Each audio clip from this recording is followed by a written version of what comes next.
Hello everyone, चलिए आज का पार्ट 2 शुरू करती हूँ। इबो 7 बजे मिस्टर सियो की बिल्डिंग में पहुँचे। उसने पेंट हाउस के सामने कार खड़ी की और लिफ्ट में उठा। उसने डोर नॉक की और एक चाइनीज हाउसकीपर ने उसके लिए डोर ओपन की। इबो उस ओमेन को गुड मॉर्निंग कहा। उसकी उम्र 50 के आसपास है। ओमेन ने कहा, गुड मॉर्निंग यंग मैन, तुम जल्दी आ गए। इबो कुछ देर चुप रहा। वो बहाना ढूंढ रहा था। ऐसा कोई तरीका नहीं था कि वो इस आंटी को बता सके। ओमेन ने उससे कहा, तुम मुझे मिसेस लिंग कह सकते हो। इबो कहता है, ठीक है मिसेस लिंग। मिसेस लिंग ने कहा, जॉन अभी तक नहीं उठा है, क्या तुम कुछ ब्रेकफास्ट करना चाहोगे? इबो ने सोचा कि यह ओमेन मिस्टर सियो को उनके पहले नाम से क्यों संबोधित कर सकती है। ऐसा लगता था कि उसने उसकी जिज्ञासा का अंदाजा लगा लिया।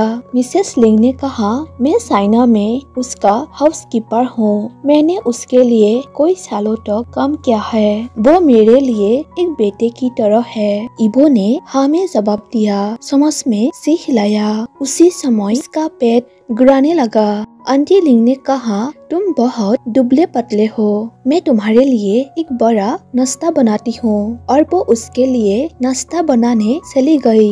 आंटी लिंग एक उत्कृष्ट रसोइया थी। इबो ने सालों से ट्रेडिशनल चाइनीज फूड नहीं किया था, इसीलिए उसने धीरे धीरे अपने भोजन का आनंद लेते हुए दिल खोलकर खाया। उसे इस बात का एहसास नहीं हुआ कि वो कुछ ऐसी आवाजें निकल रहा है जिससे पता चलता है कि वो वास्तव में अपने भोजन का आनंद ले रहा था। मिस्टर सियो के किचन में आने के समय वो करा रहा था। आंटी लिंग इबो द्वारा की गई आवाजों पर चुपचाप हंस रही थी, लेकिन सियो जान रसोई के दरवाजे के पास बहुत स्थिर खड़े थे। सियो जान गुड मॉर्निंग कहता है। इबो अपनी आंखें बंद करके अपने भोजन का स्वाद चख रहा था, तो उस आवाज पर उसने झटके से अपनी आंखें खोली। वो बहुत शर्मिंदा था। वो तुरंत खड़ा हो गया और अपने मालिक को गुड मॉर्निंग कहते हुए थोड़ा सा झुका। मिस्टर सियो ने सिर्फ अपना सिर हिलाते हुए कहा, चिंता मत करो, मैं देख रहा हूँ कि तुम श्रीमती लिंग के हाथों के खाना खाने में बिजी हो। वो एक बहुत अच्छी रसोइया है। मुझे अपना वजन लगातार देखने की जरूरत पड़ती है। इबो शर्मा रहा था। वो अपने आप को अंत तक शर्मिंदा कर रहा था। ठीक उसी क्षण उसे एहसास हुआ कि उनके बॉस ने क्या पहना हुआ है। उसके पास केवल पायजामा था और उसके ऊपर एक हल्का लबादा था। उनके सीने पर स्किन का क्रीमी पैच बहुत साफ नजर आ रहा था। इबो ने घूरने की कोशिश नहीं की। सियो जान ने एक कुर्सी ली और इबो के सामने बैठ गया। श्रीमती लिंग ने उसका नाश्ता परोसा और दोनों पुरुषों ने चुपचाप खाना खाया। उनके समाप्त होने के बाद मिस्टर सियो ने कहा, इबो मुझे तुमसे कुछ बात करनी है। इबो ने सिर हिलाया। मिस्टर सियो का अनुसरण करने के लिए खड़े हुए, जो अपने होम ऑफिस की ओर चल रहे थे।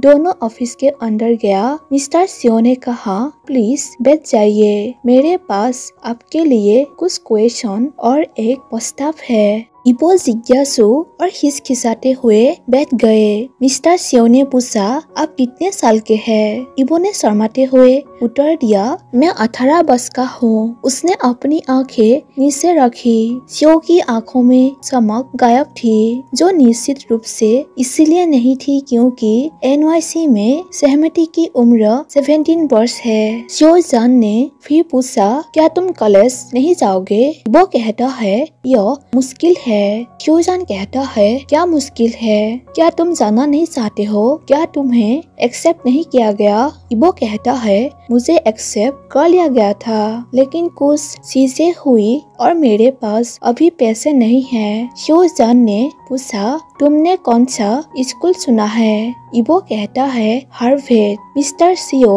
हैरान थे, लेकिन फिर भी पूछा, तुम क्या पढ़ना चाहते हो? इबो कहता है, कंप्यूटर साइंस। सियो जान कहता है, ठीक है, यह आसान नहीं है, मुझे पता है। इबो कहता है ट्यूशन के लिए भी पैसे नहीं है। मैं तब तक काम करूँगा जब तक मैं अपने लक्ष्य तक नहीं पहुँच पाता। शोजान कहता है ऐसा लगता है कि मेरे प्रस्ताव से तुम्हें मदद मिलेगा। यह एक बिजनेस ऑफर है। इबो के दिल इतनी तेज और जोर से धड़क रहा था कि वो कुछ नहीं कह पा रहा था और साथ ही असंभव थे। एक खामोशी थी। मिस्टर शियो कहता है तुम जानते हो मैंने यहाँ बिजनेस के लिए ट्रैवल की थी। मुझे इंग्लिश का अच्छा नॉलेज है, लेकिन मैं इस मामले में अकेले एक बिजनेस वेंचर में एंट्री करने के लिए पर्याप्त आत्मविश्वास महसूस नहीं करता। मुझे पता है कि तुम्हारा फर्स्ट लैंग्वेज चाइनीज है, लेकिन मैंने देखा कि तुम इंग्लिश अच्छे से बोल पाते हो। इबो ने उत्तर दिया, जब मैं 3 साल का था तब से मेरे पास एक इंग्लिश टीचर था। मिस्टर शियो वास्तव में हैरान थे, लेकिन उनके चेहरे पर कुछ भी नहीं दिखा। 3 साल की उम्र से एक इंग्लिश ट्यूटर का मतलब था कि इबो एक धनी परिवार से आते हैं, लेकिन वो ड्राइवर के रूप में काम क्यों कर रहा था। बाद में इसके बारे में पता लगाने के लिए उन्होंने एक मेंटल नोट बनाया। फिर शोजान ने कहा, ठीक है, मुझे यहाँ की भाषा के बारे में तुम्हारे नॉलेज की आवश्यकता है। इबो ने कहा, मैं क्यों? मैं ट्रांसलेटर नहीं हूँ। शोजान कहता है, यह वास्तव में इस मामले का मूल है। आप देखिए, मेरे फ्यूचर पार्टनर और मैं एक ट्रांसलेटर को नियुक्त करने के लिए सहमत हुए।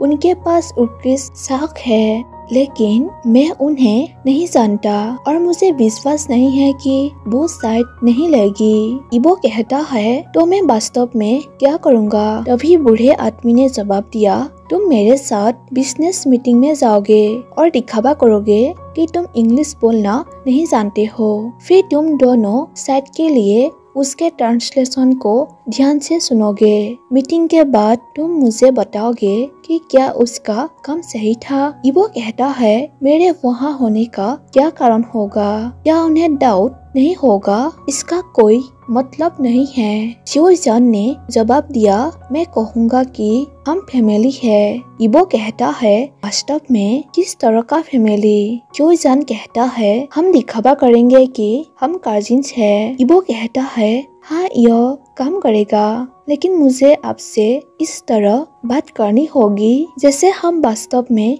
करीब है। शोजान कहता है, ठीक है, तुम मुझे जान के कह सकते हो। इबो ने चिंतित होकर पूछा, क्या होगा अगर मैं इसे गड़बड़ कर दूं? शोजान कहता है, यह मेरी गलती होगी, तुम्हारी नहीं। फिर बूढ़े आदमी ने कागज के टुकड़े पर एक अमाउंट लिखा और इबो को दे दिया। इबो ने कागज लिया और आश्चर्य से अपने आंखें खोली। वो प्राइस कॉलेज में पे करने के लिए काफी था, लेकिन वो पहले से ही मिस्टर शियो के लिए काम कर रहा था, इसीलिए सही नहीं लगा। इबो कहता है, मेरे पास पहले से ही सैलरी है। शोजान कहता है, हाँ, लेकिन वो ड्राइवर के रूप में, यह कुछ और है। इबो पूछता है, क्या मुझे अपनी दूसरी नौकरी छोड़ने की आवश्यकता है? शोजान कहता है, कोई जरूरत नहीं है, तुम वैसे भी मेरे लिए ड्राइव करोगे।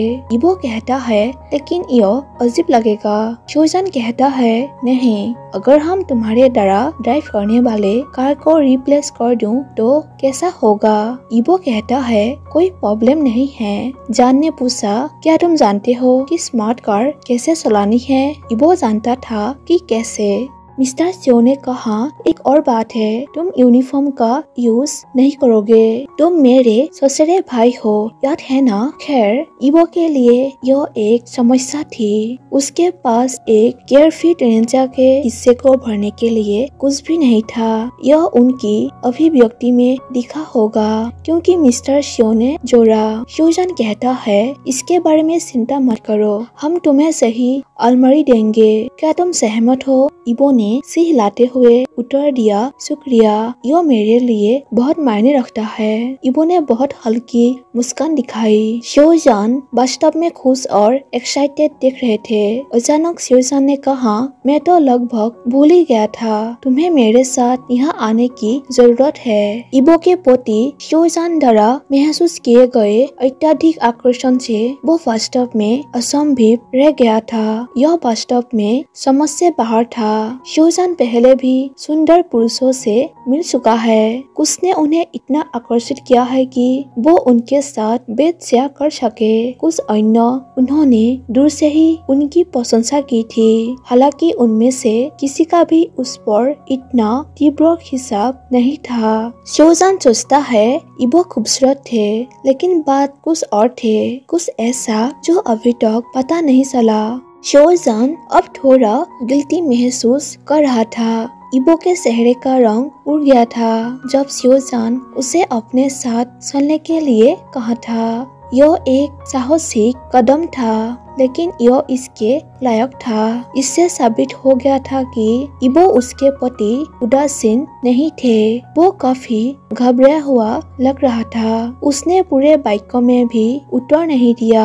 उसने सर हिला रहा था। इबो अपने सामान लेकर एक बेडरूम में गया और सामान को रख दिया और जान के भाई के रूप में पहनने के लिए सही अलमारी खरीदने के लिए तैयार हो गया था। वो एक यातना देने वाला अनुभव था। शिवजान मुस्कुराते हुए सोचता है, अब मेरे पास इबो है जिसे मैं चाहता था। अब मुझे क्या करना चाहिए? वो क्या चाहता होगा? मैं बस उसके पास रहना चाहता हूँ। क्या उसके दिमाग ने मुझे ईमानदार जवाब दिया था? लेकिन क्या यह वास्तव में मेरे लिए काफी है? बस उसे देखता रहता हूँ और उसे कभी नहीं टच किया है। वो मुझे करना होगा। मैं उसे सोच नहीं पहुँचाना चाहता। मैं खुद को उस पर नहीं थोपूंगा।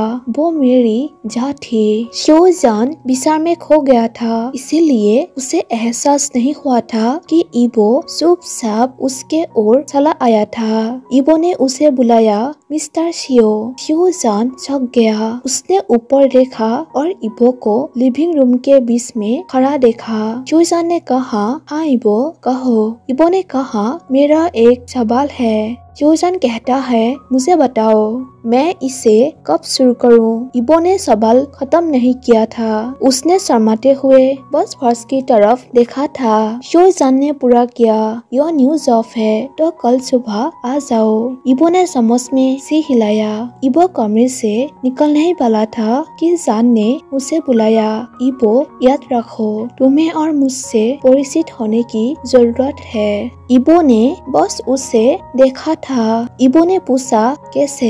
शिवजान ने कहा, प्लीज मुझे जान जी बुलाओ, मैं तुम्हें बूढ़ी कहूँगा। इबो ने अपने आप उत्तर दिया, जी सर बूढ़ी। इबो कहता है, सॉरी जान गेगे। जान ने उत्तर दिया, चिंता मत करो बूढ़ी। इबो ने बहुत संदेह करते हुए कहा, मैं अब सोने जा रहा हूँ। जान कहता है, अच्छी तरह से सो जाओ, हमारे पास कल एक ओपनिंग कॉल है। बिना कुछ और कहे इबो अपने पैरों पर मुड़ा और अपने कमरे में चला गया।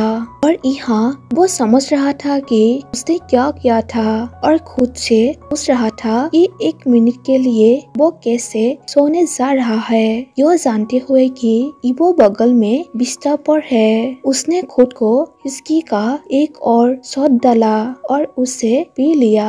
सो गाइस, मैं आज का फैन फिक्स यहीं पर खत्म कर देती हूँ। इसका नेक्स्ट पार्ट में लेकर आऊंगी। सो प्लीज आप लोगों को कैसे लगी कमेंट करके जरूर बताइए और मेरे चैनल को सब्सक्राइब कर दीजिए और वीडियो को लाइक कर दीजिए। Thank you for watching my video. Bye bye.